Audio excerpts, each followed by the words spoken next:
महाराष्ट्राच्या राजकारणातील सगळ्यात ज्वलंत आणि चर्चित विषय म्हणजे ठाकरे बंधू तब्बल 20 वर्षांनंतर एकत्र आले। तब्बल 20 वर्षांनंतर एक ऐतिहासिक क्षण, उद्धव ठाकरे आणि राज ठाकरे एकाच व्यासपीठावर एकत्र आलेत।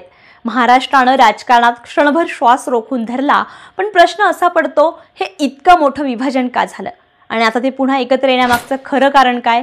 नक्की का एकत्र आले, कसे आले आणि आत्ताच का? सत्ता, अस्मिता की राजकीय गरज?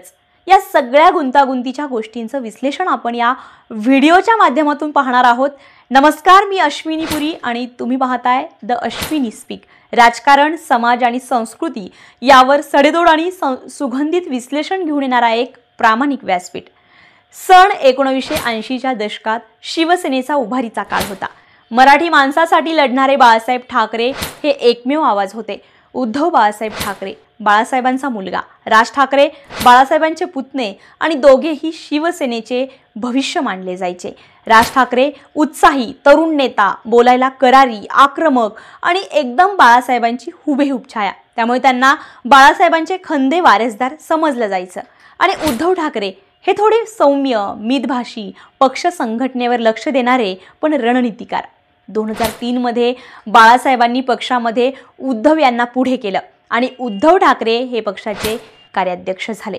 आणि हीच गोष्ट राज ठाकरे यांना कुठेतरी मनाला लागली। त्यांना वाटलं, आपण निष्ठावान, लोकप्रिय, मैदानात काम करणारे, तरीही आपल्याला डावललं जातंय। राज यांचं म्हणणं होतं, शिवसेना ही फक्त घराण्याची नाही तर ती जनतेची आहे। पण बाळासाहेबांनी स्पष्ट निवड केली, पक्ष हाच आपला वारसा आणि तो उद्धवकडेच जाईल। माध्यमं सतत चर्चा करत होती, राज ही खरी छाया, उद्धव फक्त नावाचा वारसदार। जनतेमध्ये प्रश्न निर्माण झाला, खरा शिवसैनिक कोण? या चर्चांनी शिवसेनेच्या गोटात द्विधा निर्माण झाली। वरवर पाहता दोघेही पक्षासाठी झटत होते, पण आतून मात्र संघर्ष वाढत चालला होता। त्यात बाळासाहेबांनी 2005 मध्ये स्पष्टपणे राज ठाकरेंना सांगितलं, पक्षामध्ये संघटन शिस्त पाळावी लागेल। हे ऐकून राज यांनी 2006 मध्ये एक मोठा निर्णय घेतला, शिवसेना सोडून स्वतंत्र पक्ष स्थापन करण्याचा। आणि म्हणून महाराष्ट्र नवनिर्माण सेना या पक्षाची त्यांनी स्थापना केली। त्या दिवशी शिवसेना 2 भागात विभागली गेली, नावानं नाही पण विचारानं।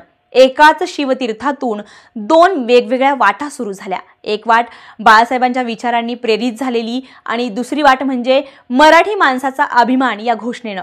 मात्र दोन्ही वाटा बाळासाहेबांच्याच विचारांच्या होत्या। जसे तसे राज ठाकरे यांचं भाषण, मुंबई मराठी लोकांची यासाठीचा जोर, उत्तर भारतीयांवर घणाघाती टीका आणि यामुळे त्यांची मराठी माणसात लोकप्रियता वाढली। पण भाजपच्या उदयामुळे 2014 नंतर मनसेचा प्रभाव झपाट्यानं कमी झाला। भाषणं गाजायची, मात्र मतं मिळायची नाही। इकडे 2012ला बाळासाहेब ठाकरे यांचं निधन झालं आणि उद्धव ठाकरे यांच्यावर संपूर्ण पक्षाची जबाबदारी आली। सुरुवातीला त्यांनी कार्यकर्त्यांशी मी तुमच्यातलाच म्हणत संवाद सुरू केला। 2014 मध्ये शिवसेना भाजप युतीनं लोकसभा निवडणुकीमध्ये 285 जागा घेतल्या। त्या काळातील मोदी लाटेच्या प्रभावामुळे उद्धव यांना जाणवलं, आता आपलं वजन कुठेतरी कमी होतंय असं भाजप समजतोय। आणि 2014ची विधानसभा निवडणूक आली। शिवसेना आणि भाजप युती तुटली। भाजप 122 जागा घेऊन सत्तेमध्ये आला आणि शिवसेना 63 जागांवर। म्हणजेच काय तर भाजप मोठा भाऊ बनला, शिवसेनेची ताकद कमी पडली। शिवसेनेनं पुन्हा 2019ला भाजप सोबत युती करून विधानसभा लढली। दोघांना स्पष्ट बहुमत मिळालं, पण सत्ता वाटपावर मात्र मतभेद झाले। उद्धव यांच्या म्हणण्यानुसार अर्धा टर्मसाठी मुख्यमंत्री आम्हाला द्या, मात्र भाजप म्हणालं हे शक्य नाही। आणि मग उद्धव यांनी अनपेक्षित असा एक निर्णय घेत भाजप सोडून राष्ट्रवादी आणि काँग्रेस सोबत महायुती स्थापन केली आणि मुख्यमंत्री म्हणून निवडून आले। मात्र 2022ला 40 आमदार घेऊन एकनाथ शिंदे यांनी बंड केलं। म्हणजे शिवसेना आता 3 भागामध्ये तुटली। उद्धव गट म्हणजे भावनिक शिवसेना गट, शिंदे गट कायद्याने मान्य शिवसेना आणि एकीकडे राज ठाकरे यांची मनसे। 2024 पर्यंत राज आणि उद्धव एकमेकांशी बोलतही नव्हते, एकमेकांच्या सभा टाळायचे, नावही घेत नसत। पण मग अचानक मराठी भाषेच्या नावानं मंचावर एकत्र आले, संयुक्त पत्रकार परिषद, एकमेकांच्या घरी भेटी। मात्र खरा प्रश्न हाच आहे, या भेटी भाषेसाठी होत्या की सत्तेसाठी? हो, मराठी भाषेच्या अस्तित्वाचं संकट आहेच। सरकारी यंत्रणांमध्ये, शिक्षणात, महापालिकांमध्ये मराठी कुठेतरी मागे पडते। भाजप नुसते मराठीचं नाव घेतंय, पण मूळ मुद्दा मात्र दुर्लक्षित करते। खरं बघायला गेलं तर 2009 नंतर राज ठाकरे यांना कुठलाही मोठा विजय मिळाला नाहीये.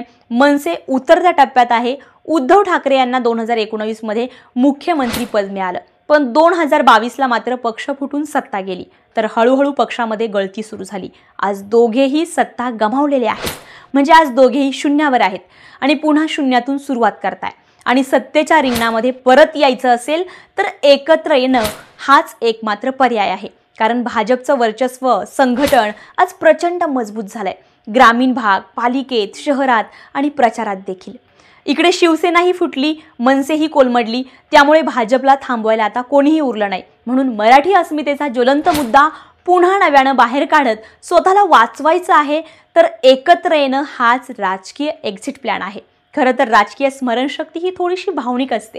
त्यामुळे हे दोन ठाकरे पुन्हा एकदा एकत्र आले म्हणजे काहीतरी वेगळं घडणार. हा मेसेज मराठी माणसाच्या मनात ठसवायचा आहे, त्यांना पाठवायचा आहे.